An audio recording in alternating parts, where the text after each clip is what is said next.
Assalamualaikum warahmatullahi wabarakatuh. Perkenalkan, nama saya Ubaida dari kelas 10 PPLG 3. Di sini saya akan menjelaskan apa itu sequence diagram. Sequence diagram adalah diagram yang menunjukkan urutan interaksi antar komponen dalam sebuah sistem. Diagram ini menjelaskan siapa yang terlibat, pesan apa yang dikirim, dan urutan kejadian dari atas ke bawah. Fokus utama sequence diagram adalah komunikasi antar objek, bukan langkah-langkah logika seperti pada flowchart.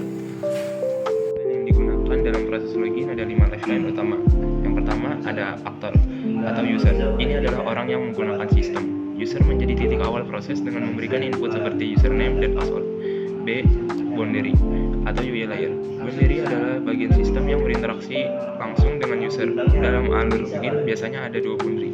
Yang pertama, login form UI yang berfungsi tampilan tempat user memasukkan username dan password.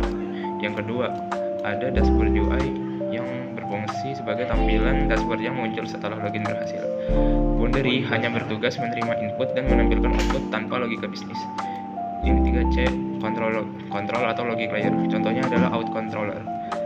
Control bertugas mengatur seluruh proses login, yaitu menerima input dari UI, memverifikasi data, memutuskan apakah login berhasil atau gagal, dan mengarahkan tampilan ke halaman yang sesuai.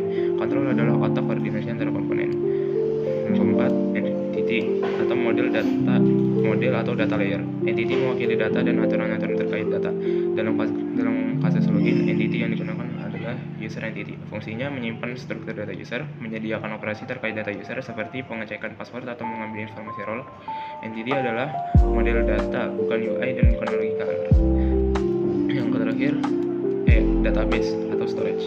Database adalah tempat penyimpanan data permanen. Dalam proses login, sistem mengambil data user dari database, kemudian mengecek apakah password dan role sesuai. Database hanya menyimpan dan mengembalikan data, tidak memiliki logika.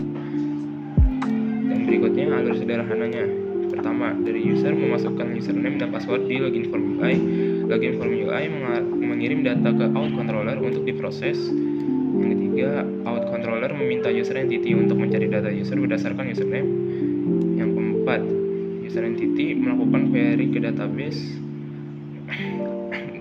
lalu database mengembalikan data user yang ditemukan. Kelima, user entity mengirimkan data user tersebut kembali ke out controller. Yang keenam, out controller memeriksa apakah password yang dimasukkan benar. Jika password salah, out controller mengirim pesan error ke login form UI yang ditampilkan ke user. Yang ketujuh, jika password benar, out controller juga mengecek ke role user.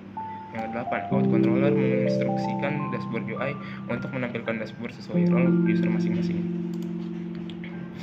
Yang kesembilan, dashboard UI kemudian muncul di layar sebagai tampilan akhir. Alur sukses dan alur gagal dibuat terpisah agar sequence diagram lebih jelas dan mudah dibaca.